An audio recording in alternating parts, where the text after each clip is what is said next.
بنت زي أي بنت، حياتها كانت طبيعية لحد ما بقت العروسة المفضلة لإبليس بنفسه.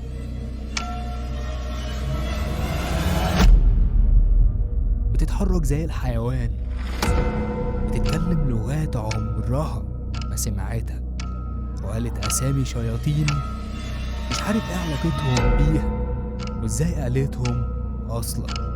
وعيونها سودا كأنها حفرة لجهنم. هل ده مرض ولا مجرد خيال ولا حاجة أقدم من البشر قررت تتحكم فيها؟ بعد اللي هتشوفه وتسمعه دلوقتي هو مش ممكن، أنا متأكد إنك هتلاقي نفسك بتبص وراك وإنت قاعد لوحدك. النهارده هنحكي القصة الكاملة عن حياة أناليز ميشيل والست شياطين اللي اتقال إنهم كانوا السبب في النهاية المأساوية. بس قبل ما نبدأ لازم أوضح حاجة، سواء كنت شايف إن اللي حصل لأناليز كان مس شيطاني حقيقي أو مجرد إهمال طبي، فالقرار في الآخر ليك. أنا مش هنا عشان أحكم، أنا هنا عشان أحكي القصة بكل تفاصيلها وإنت اللي تقرر بنفسك. جوزيف ميشيل أبو أناليز كان جندي في الحرب العالمية الثانية، ولما الحرب خلصت وقع في الأسر تحت إيد الجيش الأمريكي، وبعدها بفترة أطلقوا سراحه، وده كان في أواخر سنة 1945. بعد ما شاف الموت والدمار بعينه كان حاسس إن حظه حلو شوية، وده لأن قريته الصغيرة اللي كان عايش فيها حوالي 3000 واحد ما حصلهاش أي ضرر من الحرب زي باقي المدن الألمانية اللي تعرضت لدمار شديد جدا. ولما رجع بلده بدأ يشتغل في شغل تبع العيلة، وفي الوقت ده اتعرف على بنت من نفس القرية اسمها آنا، وبعد سنتين اتجوزوا. وفي يوم 21 سبتمبر 1952 اتولدت آنا إليزابيث ميشيل، الطفلة اللي القدر كتب لها تكون أشهر ضحية لحرب مرعبة ما بين البشر والشياطين. أناليز كانت بنت هادية وصحتها ما كانتش أحسن حاجة، وهي صغيرة كانت بتتعب كتير، وده خلاها عايشة حياة مش سهلة. أناليز اتربت في بيت متدين جدا هي واخواتها التلاتة، بس ولا حد كان يتخيل ان التدين ده ممكن يكون جزء من الرعب اللي هتعيشه في حياتها بعد كده. وفي المدرسة كل حاجة كانت ماشية تمام مع آنا اللي مع الوقت بقوا ينادوها باسم أناليز. حياتها بدأت تتغير لما بقى عندها 16 سنة، وبعد عيد ميلادها بفترة قصيرة حصلت لها حاجة غريبة جدا. في يوم من الأيام أغمى عليها قدام أختها الصغيرة، أختها فضلت تنادي عليها وتهز فيها لحد ما فاقت، ولما فاقت كانت فاكرة إن ده كان مجرد تعب من كتر المذاكرة، فقررت تروح تنام بدري. بس الليلة دي كانت بداية العذاب الحقيقي. بعد نص الليل بشوية صحيت في حالة رعب تام، كانت حاسة إن في قوة ضخمة ماسكة فيها وبتشل حركتها بالكامل. كانت حاسة كده كأن المكان حواليها بقى غريب، كأنه بيتقفل عليها، كأن في حاجة ضخمة قاعدة فوقها بالظبط. وبعدها الكيان ده بدأ يضغط على معدتها بطريقة مرعبة، لا وكمان عملت حمام على السرير. مرعوبة ومخنوقة بتحاول تاخد نفسها بالعافية، ما كانتش تقدر تعمل أي حاجة غير إنها تدعي ربنا. كانت حاسة إن دي آخر لحظة في حياتها. وفجأة النهار بدأ يطلع وكل حاجة اختفت، كأن كل اللي حصل لها ده كان مجرد وهم مش حقيقة. بعيون مليانة دموع وخوف قامت أناليز تغير الملايات، وإيديها كانت بتترعش، قلبها كان بيدق بشكل كبير جدا، وكانت تعبانة جدا من اللي حصل. بالعافية حاولت إنها تنام كام ساعة، وأول ما صحيت حكت لأمها على كل اللي حصل. صوتها كان مليان خوف، قالت لها إنها حاسة بتعب غريب، والتعب ده مش زي أي مرة قبل كده. أمها بصت لها بقلق وما قدرتش تتجاهل كلامها، فقالت لها ما تروحش المدرسة في اليوم ده. لكن اللي حصل بعد كده كان أبشع من أي حاجة ممكن تتخيلها. بعد سنة وتحديدا في يوم 24 أغسطس 1969 الحاجة اللي هجمتها قبل كده قررت ترجع تاني. نفس السيناريو بيتكرر.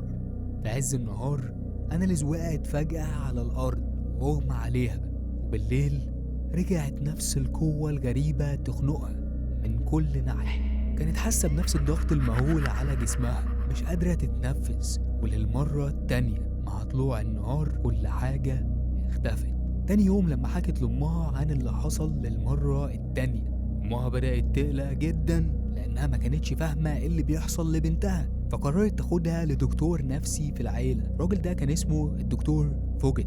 الدكتور فوجت نصحهم يسافروا مدينة هامبورغ عشان يقابلوا دكتور متخصص في المخ والأعصاب اسمه الدكتور زيغفريد لوسي. ولما راحوا للدكتور بدأ يعمل فحوصات على المخ عشان يفهم حالتها، وبعد مجموعة من التحاليل والفحوصات كل النتائج كانت طبيعية. مفيش أي حاجة غريبة في مخها ولا أي سبب واضح يفسر اللي بيحصل لها. ومع إنه ما كانش لاقي أي حاجة واضحة طلب منهم يرجعوا تاني يوم 27 أغسطس عشان يعملوا فحوصات تانية. في المرة التانية واحدة من الفحوصات اللي عملوها كان اختبار اسمه أو اختصاره EEG، والاختبار ده بيقيس نشاط المخ، والنتيجة كانت طبيعية جدا. كل حاجة في مخها كانت بتشتغل بشكل طبيعي. لكن رغم كده الدكتور ده كان لازم يلاقي تفسير للحالة اللي بتحصل لأناليس كده كل فترة.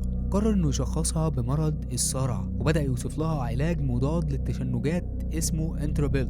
لكن الحقيقة اللي كان مستني أناليس بعد كده كان كابوس مش مرض، وكابوس ملوش أي علاج للأسف. في البداية العلاج اشتغل معاها لفترة وكل حاجة كانت ماشية تمام، ولكن مع مرور الوقت حالتها كانت بتتحول للأسوأ. وفي ديسمبر جالها التهاب رئوي. لا، والموضوع موقفش عند كده، ده كمان اتعقد أكتر لما جالها مرض السل. بقت تعبانة لدرجة إنها ما قدرتش تكمل دراستها واضطرت تسيب المدرسة وتفضل في البيت. فضلت نايمة في سريرها من غير أي تحسن لحد يناير 1970، وكانت صحتها كل يوم بتكون أسوأ من اليوم اللي قبله. فكان لازم أهلها طبعا يتحركوا بسرعة، وفي فبراير نقلوها لمستشفى في مدينة ميولبرغ. والمستشفى دي كانت متخصصة في أمراض الجهاز التنفسي والرئة، وهناك بدأت تتحسن شوية. لكن في نفس الوقت الأطباء اكتشفوا إن عندها مشاكل تانية. ولما وصلنا لشهر مارس بدأت أناليس تحس إنها نفسها ترجع المدينة بتاعتها، نفسها تشوف التلال الخضراء الجميلة اللي كانت دايما بتشوفها وكانت تحبها جدا. لكن للأسف صحتها كانت لسه ما تسمحش إنها تخرج من المستشفى، خصوصا بعد ما اكتشفوا إنها عندها مشاكل في القلب والدورة الدموية. ورغم إنها كانت زعلانة إلا إنها تفهمت الوضع اللي هي فيه، أو على الأقل حاولت. بس الكيان المرعب اللي كان بيطاردها واللي كانت فاكرة إنه اختفى رجع يجيلها من تاني. وفي يوم 3 يونيو 1970 نفس الكيان الشيطاني ظهر لها من تاني، وكان زي كل مرة يشل حركتها تماما. لكن المرة دي أناليس قررت إنها مش هتستسلم. حاولت تقاوم بكل قوتها، حاولت تتحرك، تصرخ، تعمل أي حاجة. وفي الآخر بعد محاولات مستميتة قدرت تصرخ بصوت عالي. الصرخة دي سمعتها الممرضة اللي كانت شغالة في نفس اليوم، ولحظة ما وصلت لأناليس كان الشيطان ده اختفى. وتاني يوم تم إرسالها لواحد من الدكاترة المتخصصين عشان يحاولوا يفهموا اللي بيحصل معاها. اليوم كله كان مليان فحوصات واختبارات للقلب والمخ، وبعد كل التعب ده النتيجة كانت واحدة، مفيش أي حاجة غلط. بس بسبب التاريخ المرضي اللي بقى موثق لحالات الصرع اللي عندها، الدكتور كيلر قرر يكتب لها نوع جديد من أدوية التشنجات، وده عشان يخفف حالتها. وبعدها بيوم بدأت تحس بحاجات أغرب وأرعب من أي مرة قبل كده. بقت بتشوف كائنات شيطانية، وشوش مشوهة، عيون مخيفة بتراقبها في الضلمة. تخيل 6 أسابيع كاملة عدت عليها في المصحة، وكل يوم كان أصعب من اللي قبله، لحد ما قرروا يعملوا لها فحوصات جديدة مرة تانية، والنتيجة هي مفيش تغيير. وبالنتيجة دي قرروا إن الوقت بقى مناسب إنها ترجع بيتها. ولحظة رجوعها كانت فرحانة جدا في الأول، رجعت لسريرها وسط أهلها. بس الفرحة دي ما طولتش، بدأت تحس بالقلق من فكرة الرجوع للمدرسة ومن التكيف مع حياتها القديمة. والأهم من ده كله كانت خايفة من حالتها الصحية اللي كانت لسه بالنسبة لها حاجة غامضة ومخيفة. وفعلا جات لها نوبات تشنج تانية، لكن رغم إنها كانت أخف شوية من الأول إلا إن حاجة واحدة فضلت زي ما هي: الكوابيس والوشوش المشوهة اللي بقت بتطاردها في كل حتة حواليها. ومع مرور الوقت أناليس بدأت تحكي لمامتها عن الشياطين اللي بتشوفهم كل يوم، وكل ما يروحوا الدكتور يقول إن مفيش حاجة غلط. وهنا أمها بدأت تشك إن الموضوع مش طبيعي، وإنه ممكن يكون حاجة من عالم آخر أو حاجة غير آدمية. بتتحكم في بنتها. وفي يوم من الأيام كانت أنا قاعدة مع جوزها جوزيف وبتحاول تقنعه إن اللي بيحصل لبنتهم مش مجرد مرض، ده أكيد عمل شيطاني. قالت له إن أناليس بقت بتشوف وشوش غريبة ومرعبة كل يوم، الصبح وبالليل، في المراية، في الشباك، وحتى في وشوش الناس العادية بتشوفهم على إنهم شياطين. لكن الرؤية اللي فعلا وجعت قلبها لما أناليس قالت لها إن في وقت من الأوقات عينيها وقعت على تمثال مريم العذراء اللي في الصالة. قالت لها إن عينيها كانت سودة تماما، ابتسامة شيطانية ظهرت على وشها، وإيديها الرقيقة اتحولت لحاجة بشعة. جوزيف فضل ساكت شوية مش عارف يقول إيه، بس في الآخر قرر إن الحل الوحيد هو إنهم يلجأوا للصلاة، يمكن ربنا ينقذ بنتهم. وقبل ما تبدأ أناليس حياتها الجامعية قرر جوزيف ياخد بنته في رحلة لإيطاليا، وتحديدا لمزار سان ديميان المشهور بالمعجزات. وكان الأمل إن الزيارة دي تساعدها مش بس روحيا لكن كمان نفسيا، خصوصا إن الدكاترة كانوا بيقولوا إن حالتها النفسية كانت صعبة جدا، وإنها بقت عندها أفكار كتير سوداوية. وبعد ما وصلوا كانت أول حاجة قدامها تمثال لمريم العذراء. أول ما بصت له بس جسمها اتشنج. لما حاولت تقرب أكتر من التمثال حست كأن في قوة بتشدها لورا، رجليها بدأت تحرقها وكأنها ماشية على نار جهنم. بصت حواليها وكان كل الناس شياطين بالنسبة لها، كلهم كانوا بيصرخوا وأشكالهم مخيفة. هنا والأول مرة بدأت تظهر عندها كراهية غريبة للحاجات الدينية. كل ما تشوف صليب أو تمثال أو أي حاجة دينية كانت بتحس برعب وخوف منهم، وكأنها مش قادرة تبص عليهم، في حاجة بتمنعها. وبعد ما رجعوا لألمانيا بدأت أناليس تحس إنها أحسن شوية، كأن كل اللي حصل كان مجرد كابوس وعدى، لكن ده كان بداية النهاية. وبعد أسبوعين بس كل حاجة بقت أسوأ. كانت المفروض تبتدي دراستها الجامعية، لكن كانت حاسة إنها مش قادرة، كانت مكتئبة بطريقة مرعبة، وقالت لمامتها إنها بقت كل يوم بتشوف الوشوش الغريبة دي ومش بتروح للحظة واحدة. أمها كانت لسه عندها أمل لحد اللحظة دي، فكرت يمكن يكون في حل، فقررت تاخدها لدكتور تاني، وده كمحاولة أخيرة قبل ما تفقد الثقة في الطب تماما. وفي الكشف الدكتور عمل لها تخطيط للمخ وطلع سليم 100%. لكن لما بدأت تحكي للدكتور عن الوشوش المشوهة اللي بتظهر لها بصلها بسخرية وقال لها إنها مجرد تخيلات، وده بسبب إنها بنت كاثوليكية متدينة بزيادة، وإنها بتتوهم كل ده بسبب خوفها من جهنم. أناليز وقتها حست بالإهانة وصممت إنها عمرها ما هتحكي لأي دكتور عن اللي بيحصل لها، وآخر مرة هتثق فيهم. وبعدها حال أناليز بقى أسوأ، بقت مكتئبة بطريقة تخوف وعزلت نفسها عن كل الناس.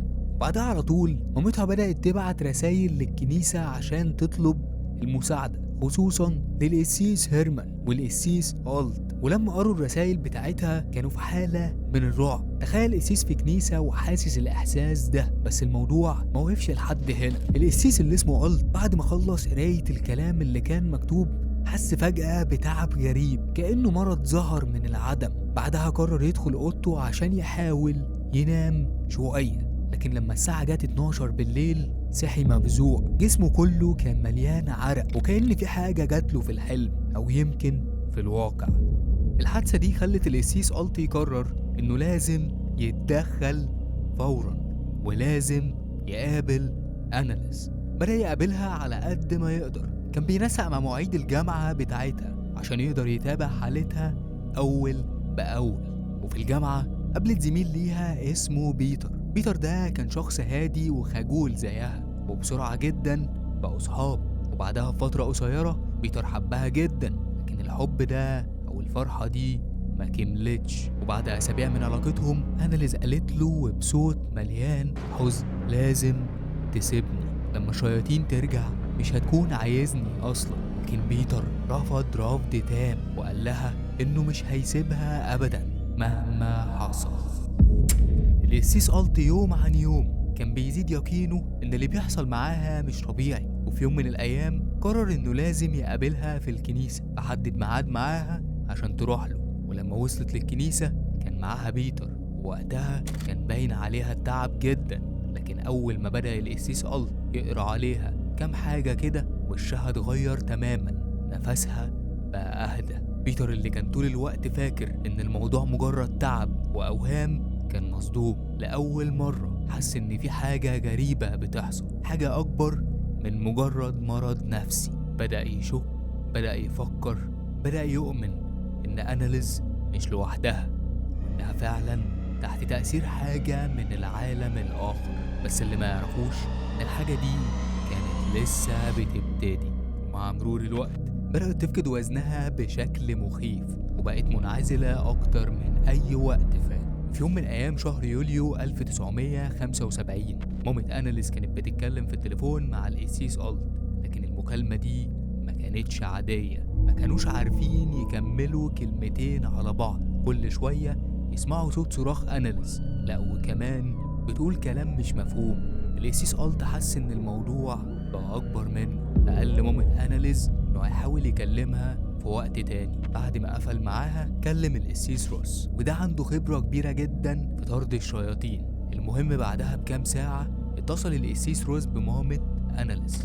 أول ما رن التليفون ردت عليه وقالت له انت القسيس روس؟ صوته تقل كده وكان مصدوم جدا. رد قال لها ايوه، عرفتي منين ان انا؟ قالت له أناليز قالت لي انك هتتصل. الكلام ده كان صدمة كبيرة بالنسبة له، لأن القسيس ألت قال له إنه معرفش مامة أناليز إنه هيتصل، وطلب منه إنه يكلمها وهي أكيد هتقبل بمساعدته. فمنين وإزاي عرفت؟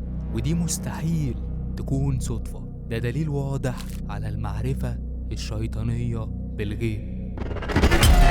وبعد أسبوع القسيس روس وصل أخيرا لبيت أناليز، لكن أول ما دخل كان حاسس إن البيت فيه حاجة مش مظبوطة، حاجة مش من العالم بتاعنا. وقبل حتى ما يشوف أناليز كان سامع صراخها وهي في أوضتها فوق. لا والأسوأ ريحة بشعة مالية البيت كله، حاجة كده زي اللحم المحروق. وبعدها القسيس روس فضل واقف في الصالة مخنوق من الريحة البشعة اللي مالية البيت. فضل يلف ويدور، فتش كل الأوض، ولكن للأسف ما كانش فيه أي حاجة تفسر الريحة دي. وبعدها فضل إنه يتكلم مع أمها أكتر، وهي حكت له عن كل اللي كان بيحصل مع أناليز ومن أناليز الفترة اللي فاتت. بس وهو قدام أوضة أناليز لاحظ حاجة غريبة جدا، حشرات ميتة مرمية قدام باب الأوضة وبكميات كبيرة. وقف لحظة وبص حواليه وسأل نفسه إيه ده؟ ولكن ما كانش فيه إجابة. وأول ما فتح الباب لقى أناليز ماسكة حشرات وبتاكل فيها، وقالت له إياك تجرؤ وتطلع الصليب من جيبك. فضل واقف وملحقش يقول كلمة. قالت له بصوت فيه استهزاء جرب يا كاهن بس مش هتقدر.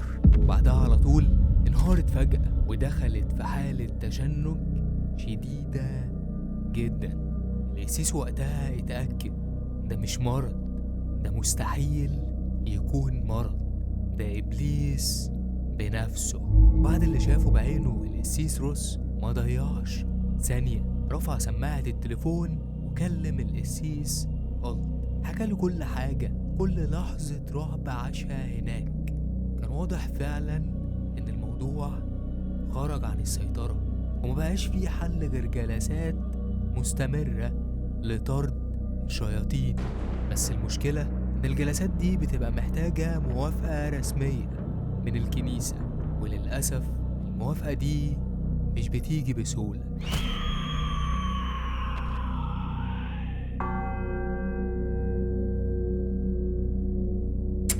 وفي وسط الجنون اللي بقى مسيطر على حياتها أناليز بقت جلد على عظم، وزنها ما كانش بيزيد عن 35 كيلو، ومع ذلك بدأت تظهر عندها قوة مش طبيعية. بيتر شافها بعينه وهي بتطحن تفاحة بإيديها الضعيفة وكأنها معدن. دي بدأت كمان تضرب راسها في الحيط والأرض بجنون، لدرجة إن أمها حطت مخدات حوالين كل حتة في أوضتها لمحاولة بس إنها تحميها من الشر اللي بقى مسيطر على جسمها. ده غير كمان إنها بطلت تاكل وتشرب خالص، الأكل العادي بقى حاجة مقرفة بالنسبة لها، لكن بدأت تاكل حاجة تانية، الحشرات. ومش بس كده، دي بدأت كمان تعض في الفحم لحد ما أسنانها اتكسرت. وصلت كمان لمرحلة إنها بقت بتنزل على الأرض وتلحس التراب. أهلها كانوا منهارين تماما من اللي بيحصل، كانوا مرعوبين لدرجة إنهم ما بقوش عارفين يناموا من اللي بيحصل في البيت. حتى بيتر ما بعدش عنها، قعد معاها في البيت، وكان هو وأهلها بيتفقوا على مواعيد النوم عشان يراقبوا أناليز على مدار اليوم. بس لحد امتى؟ وفي وسط كل اللي كان بيحصل، الموضوع وصل للقسيس رودفيج، وقرر إنه لازم يشوفها بنفسه. وأول ما دخل البيت لقى أبوها شايلها بالعافية وبيحاول يدخلها للصالة. حالتها كانت خرجت عن السيطرة تماما، وما كانش ينفع شخص واحد اللي يمسكها، كانت محتاجة على الأقل 2 عشان يسيطروا عليها. القسيس رودفيج قعد قدامها وسألها بكل هدوء: اسمك ايه؟ أو اسمك ايه؟ وفجأة طلع منها صوت غريب، صوت مش صوتها، صوت مرعب خشن بطريقة تخليك تقشعر، وقال: أنا يهوذا. وبعدها بكام ساعة فضلت مستمرة على نفس الحال، شوية تهدى وتتكلم بصوتها الطبيعي، وشوية تتكلم بصوت كله شر. القسيس رودفيج قرر إنه مش هيسيب أناليز ولا عيلتها لوحدهم، وأكد لهم إنه مقتنع 100% إنها ممسوسة ولازم يتحركوا فورا. وبعد مناقشات طويلة مع الكنيسة أخيرا وافقت، وقرروا يبعتوا قسيس تاني متخصص في جلسات طرد الشياطين. وفي 24 سبتمبر 1975 القسيس رينز وصل لبيت أناليز ميشيل، وبعد ما شرح لأهلها اللي هو هيعمله قرر إنه هيطلع لأناليز على طول. وكان معاه جوزيف وبيتر، ومتطوع من الكنيسة قرر إنه يساعدهم. كل حاجة كانت هادية بشكل غريب، هدوء مخيف. أناليز، أو بمعنى أصح الشيطان اللي جواها، ما كانش بيتكلم. القسيس رينز قرر إنه هيرش عليها المياه المقدسة، وأول ما ده حصل بدأت إيديها تترعش وبدأت تصرخ. ده غير كمان إنها عورت كل اللي كانوا ماسكينها من كتر ما ضوافرها كانت طويلة. بعد 4 أيام القسيس رينز رجع تاني، لكن المرة دي كان مجهز حاجة مختلفة. جاب مسجل صوت، كان عايز يوثق كل حاجة بتحصل عشان الكنيسة يكون عندها دليل حقيقي على اللي بيحصل لأناليز. النهاردة العالم كله عنده واحد من أبشع التسجيلات الصوتية اللي ممكن تسمعها في حياتك. والمرة دي أناليز عملت كل اللي عملته في المرة الأولى، بس اللي كان مختلف إنها بدأت ترد على القسيس بلغة تانية، باللاتينية. كانت بترد عليه باللاتيني وكأنها كانت بتدرسها.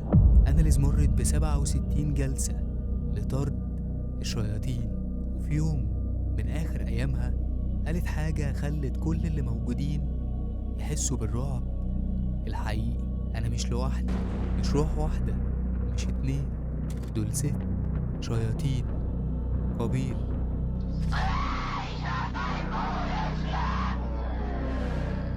يهوذا الإسخريوطي.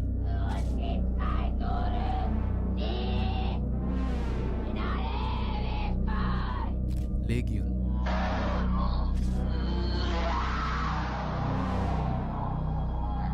نيرو.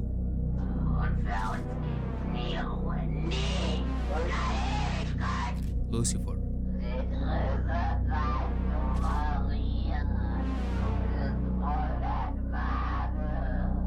وآخر واحد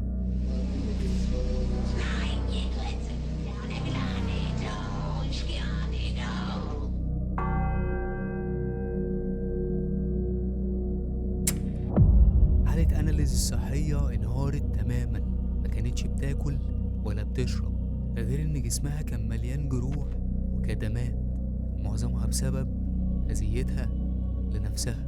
لكن في 30 يونيو 1976 وبعد آخر جلسة لطرد الشياطين قالت للقسيس رينز: أنا شفت السيدة العذراء، كلمتها وهي قالت لي إن لازم أستحمل العذاب ده، لازم أبقى دليل للناس إن الشيطان موجود. وفجأة أناليز سكتت تماما، ولا كلمة ولا حتى نفس. تاني يوم وتحديدا الساعة 7 الصبح أناليز ميشيل كانت خلاص راحت.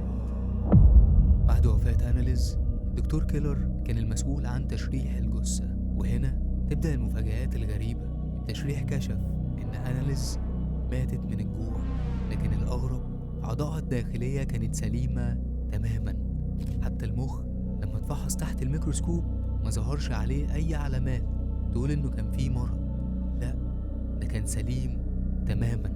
دي حاجة غريبة جدا، ولك أن تتخيل إن في تهم اتوجهت لأبوها وأمها والأساوسة اللي شاركوا في الجلسات، والسبب إنهم أهملوا في تقديم الرعاية الطبية اللازمة لأناليز، واعتمدوا بس على جلسات طرد الشياطين.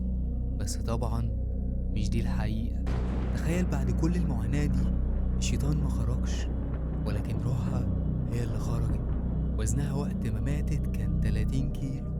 السؤال هنا، هل كانت ضحية لسوء تشخيص طبي، ولا كانت فعلا ممسوسة بشياطين؟ هل الكنيسة فشلت، ولا العذاب اللي مرت بيه كان شيء خارج عن سيطرة البشر؟ الأسئلة كتير، لكن اللي حصل لها بجد ملوش أي تفسير.